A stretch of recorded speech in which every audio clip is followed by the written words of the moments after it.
What's up, Titans fans? It's your boy CD back again with another episode of Tighten Up Today. Today's show is Saturday, which means NFL Week 8 Pick'em. That's right, me and the crew bring to you all the winners and the losers for Week 8, and you'll get them here first. But before I do that, I'll give you the injury report real quick, breakdown of what the Cincinnati Bengals can't bring to the table, along with the Tennessee Titans, as our injury report should be relatively short and sweet. It will end concluding this episode with another bold prediction for Week 8, but no need to delay. Let's get right down to it.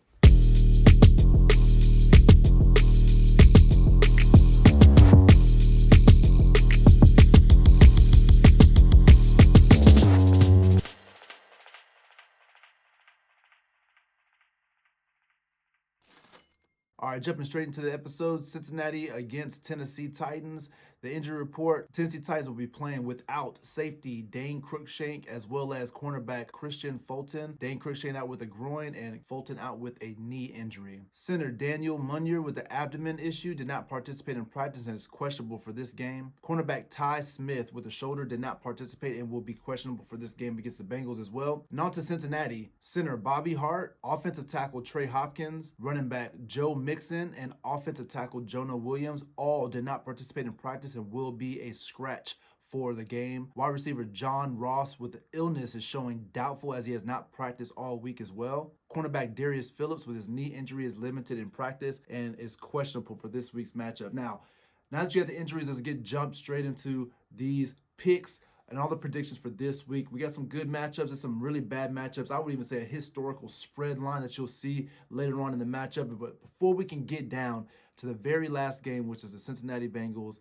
playing the Tennessee Titans and predicting that game, let's jump into the standings. How does our team look, or our crew look, so far after 7 weeks of picks? Currently, Jake Witt is still ahead, 73 wins, 32 losses. That's a 695 win percentage. He's slowly stretching this out, and I do not like the feeling of this. He's currently 7 games ahead of myself, C to the D, as well as A-Town. We're both 66 and 39, sporting the same 629 win percentage. My sister Courtney did slip a little bit in the rankings. She's now 65 and 40 with a 619 win percentage. And Lun, aka Brightside, still looking dark and gloomy at 59 wins, 46 losses with a 562 win percentage. He is inching a little bit closer to my sister and coming closer to the pack.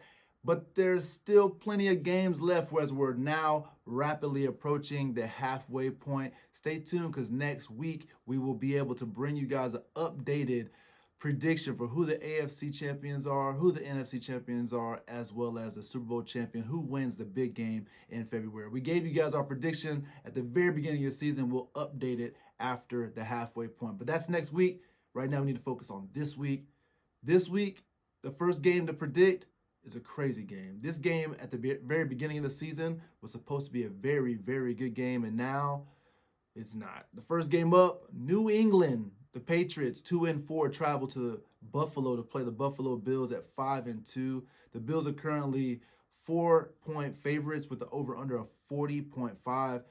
Again, this game is completely crazy to me. As the season has progressed, you can tell, obviously, quarterbacks matter. We've always known that, but there was always this unwritten thing about Bill Belichick, that he's this mind, this great mind that has put the best players at the right positions to do big things and win championships, 6 of them in total over, the past decade and a half. But you think that this is enough. You get Cam Newton, who's a very talented, athletic guy that'll just put him in Tom Brady's spot, and he'll just take off.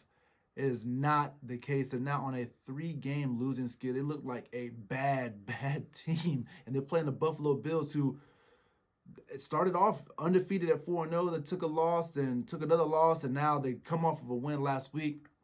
But at 5-2, they look to take over and really supplant the Patriots this week and say that, hey, we are the AFC East leaders, and we run this division now.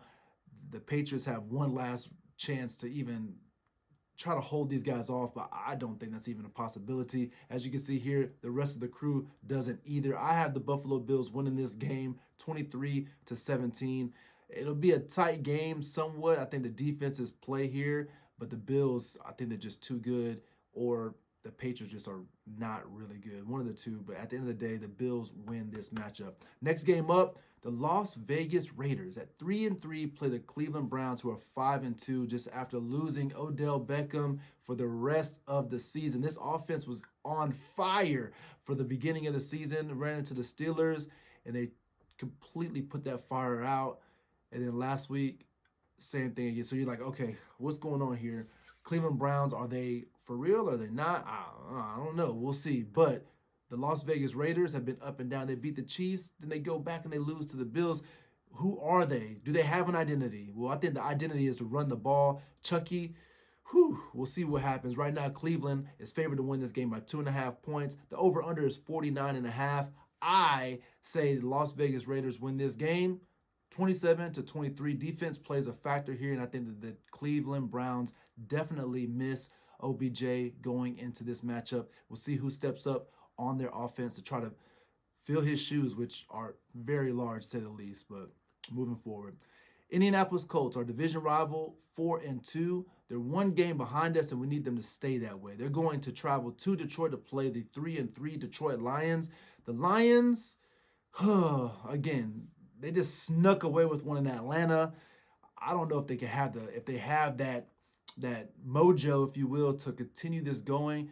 Indianapolis Colts coming off of a bye week, are rested. They have a defense that is really, really good. The Detroit Lions defense is not that good. I think that Indianapolis right now currently favored by 3 points, 49.5 points to over-under to cover overall.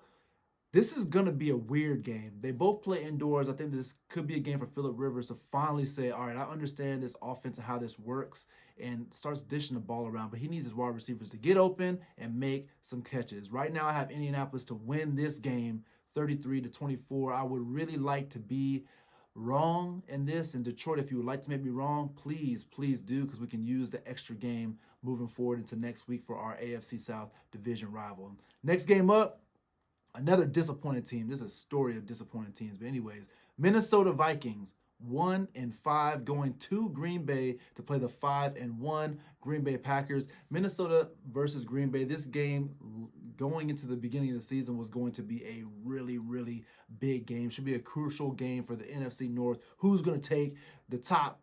Not any case at all. Now you're looking at Minnesota. Are they the number 1 overall pick? I don't know. Maybe number 2 overall pick.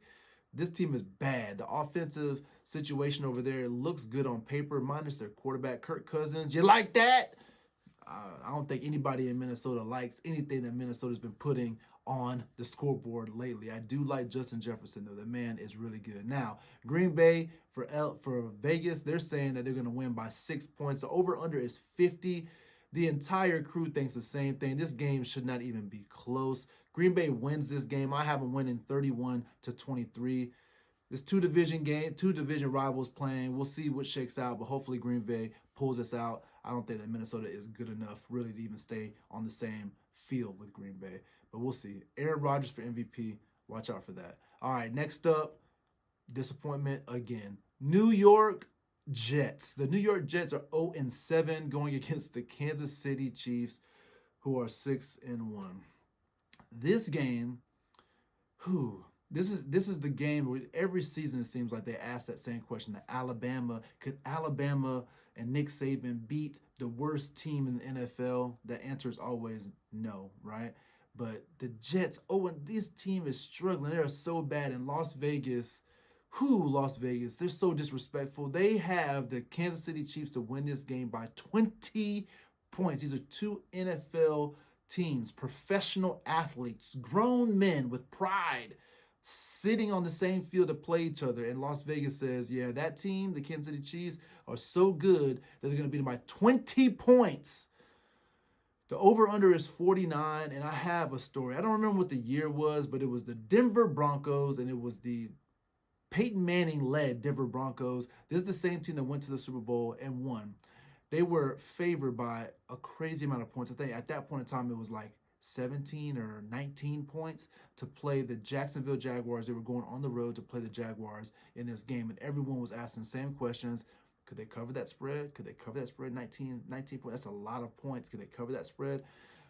They did not cover that spread, and they actually barely won that game as the Jaguars showed up Again, grown men, professional athletes showed up to the game and said, hey, look, we're not that bad, and they gave them a little bit of a match. I don't think that the Jets are going to win this game. None of us think the Jets are going to win this game.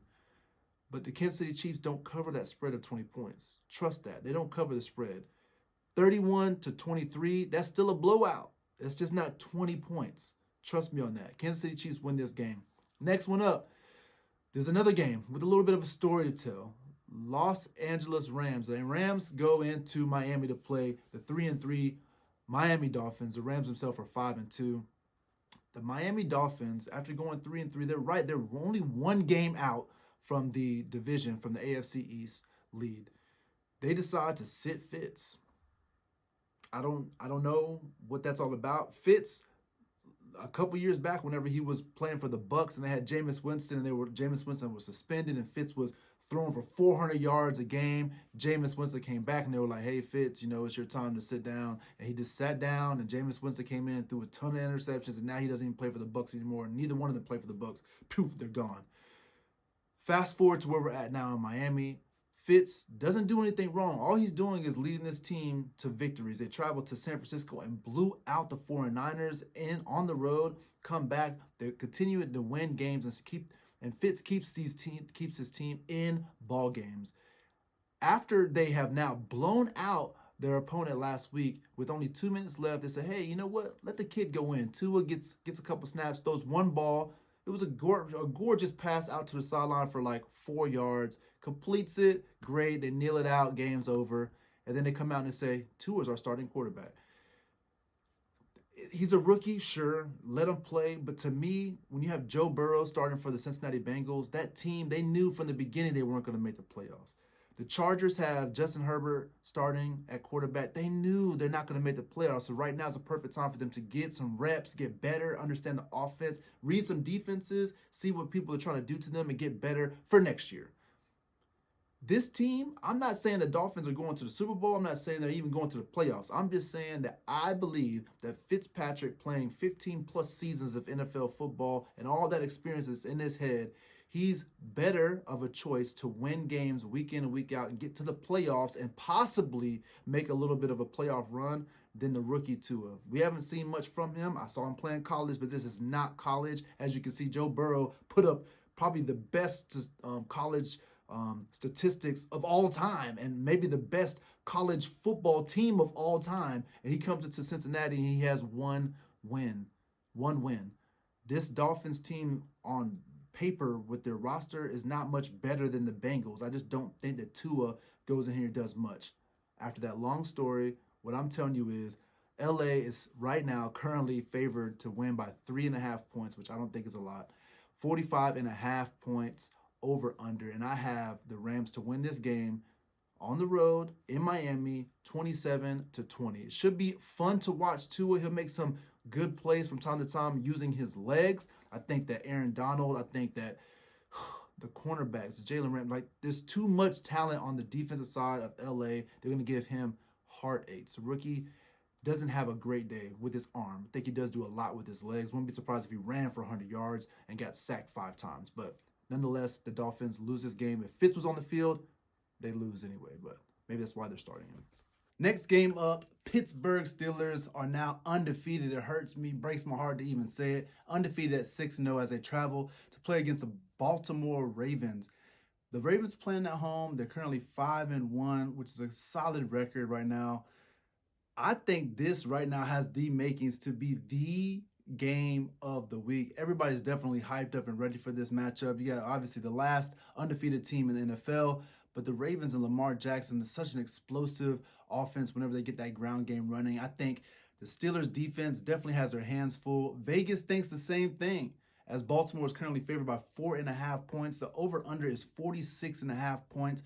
The crew right here is pretty split up, to be fair. Pittsburgh could win this. Baltimore could win this. It's kind of shocking to think that Baltimore is so heavily favored. I say heavily. 4.5 points at home seems like a lot against an undefeated team.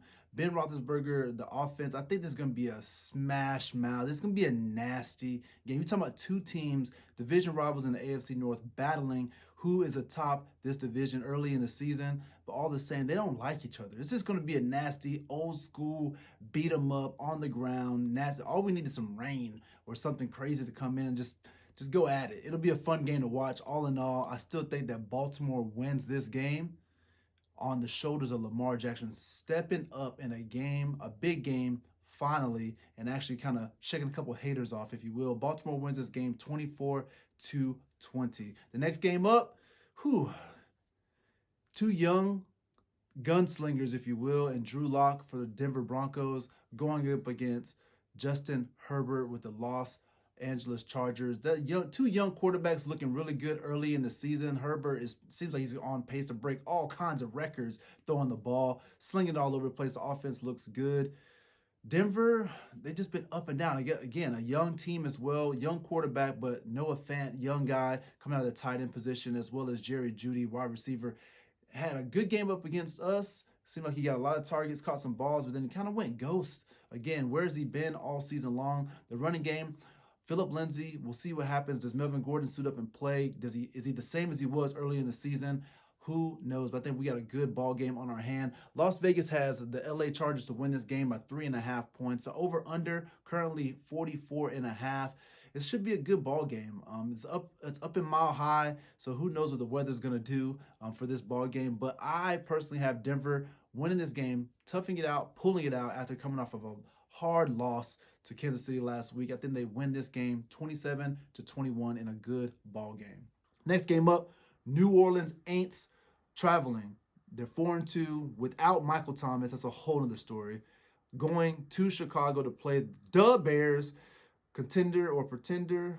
Nick, still haven't answered that for me. Anyways, 5-2 Bears. They're playing at home. I don't know what the temperature is in that game, but I'm thinking it won't be 67 degrees and like inside the dome in New Orleans. New Orleans is currently favored by 5 points, 42.5 points over under.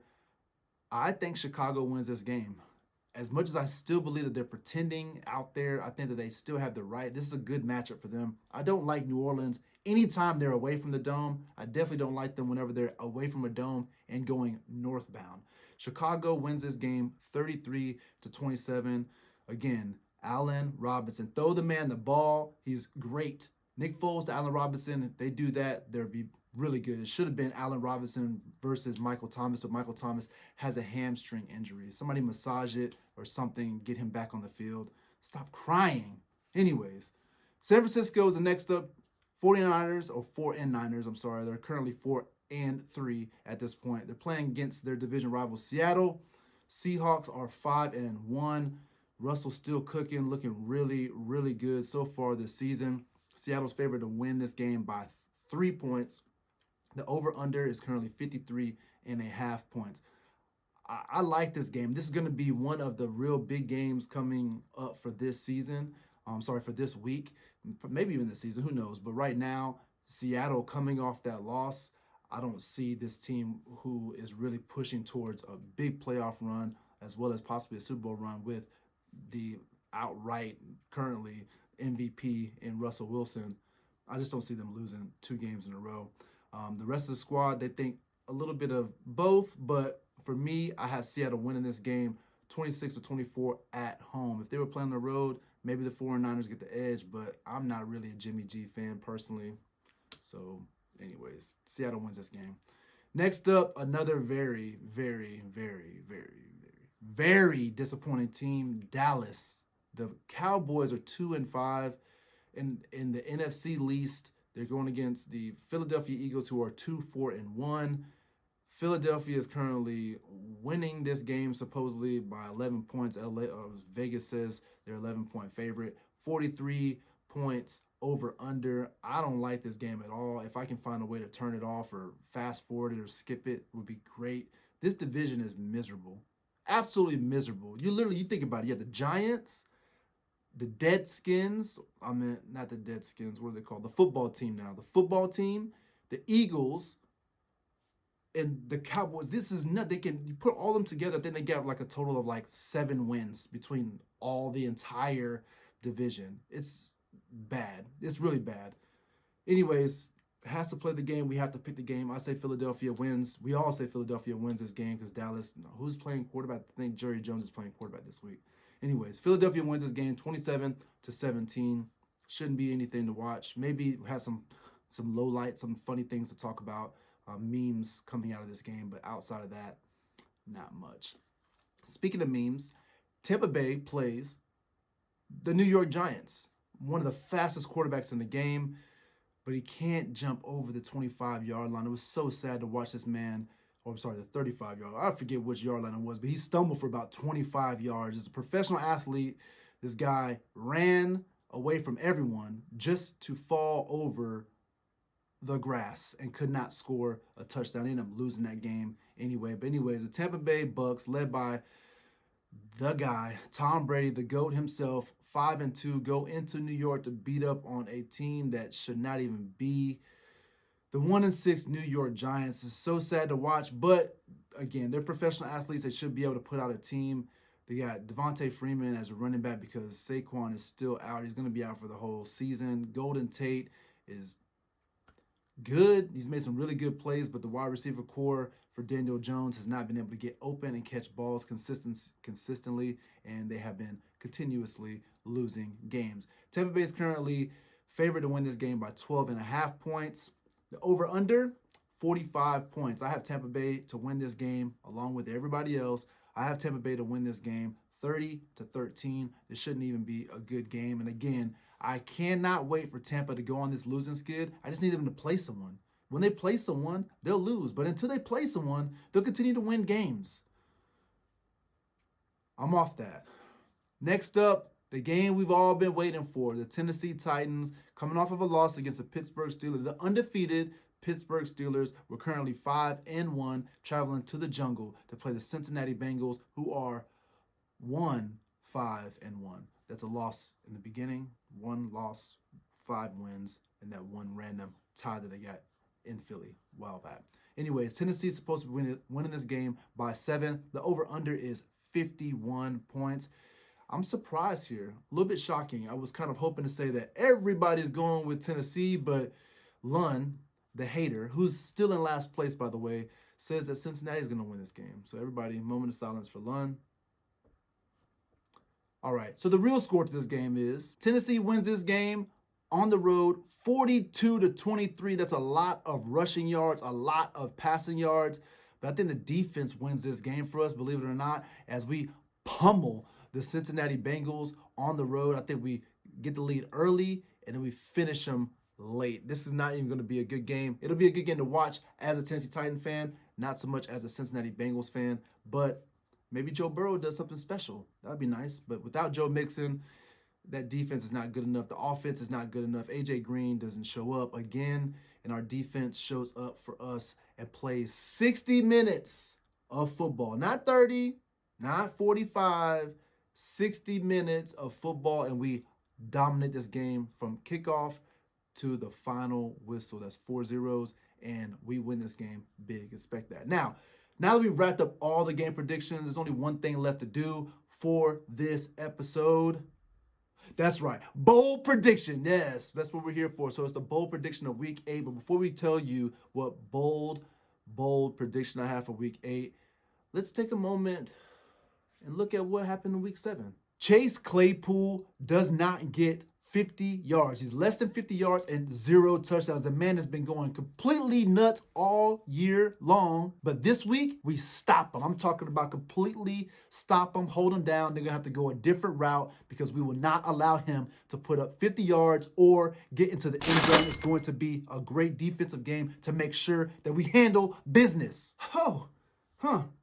Looky here. It looks like your boy CD got one right. It only took 7 weeks, but I finally got one right. So close all season long, but we locked it in. Claypool was shut all the way down. Definitely did not get his 50 yards and actually had a fumble on a reverse pass thing that they did. Clowney knocked it out. He ended up getting it back, but we completely shut them down. You want to be a number one wide receiver in the NFL? When you play against the Titans, you get to draw number 21, Malcolm Butler, and he held him down the entire game. No issues for Malcolm Butler from that perspective. But anyways, don't want to harp too much on that. I was right. I'll take my win. But let's go ahead and start up a streak. So what does it look like for week 8? My bold prediction for week 8, the Tennessee Titans defense. That's right, the defense that cannot find a way to get off the field on third down gets a defensive touchdown this week against Joe Burrow's Cincinnati Bengals. I don't know how that touchdown is going to work. I don't know if it's a pick six. I don't know if it's a sack fumble picked up. I don't know if they caught the ball and we strip it out and pick it up, or how this is going to work out. But I know that our defense steps foot in the end zone, and there's not going to be a Jadeveon Clowney whack penalty to bring back Jonathan Joseph's pick six like it was back in week 2 or 3 of this season. But I'm off that. This week, we will have a pick six or a touchdown of some sort on defense. Mark my words. Mark that down. That's happening. Now, here we are as we conclude this episode of Titan Up Today. I appreciate you guys once again for joining me as we picked Week 8's pick'ems. Join us next week as we do Week 9, but also we get the post-game wrap-up is coming up next after we get this game done when we beat up on the Cincinnati Bengals this Sunday. But before we press on from this, if you like this episode, click the like button. If you haven't subscribed yet, subscribe to the channel.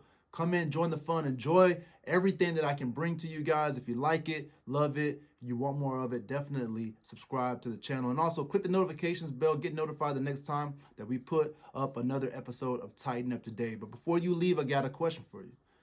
Why tighten up tomorrow when you can tighten up today?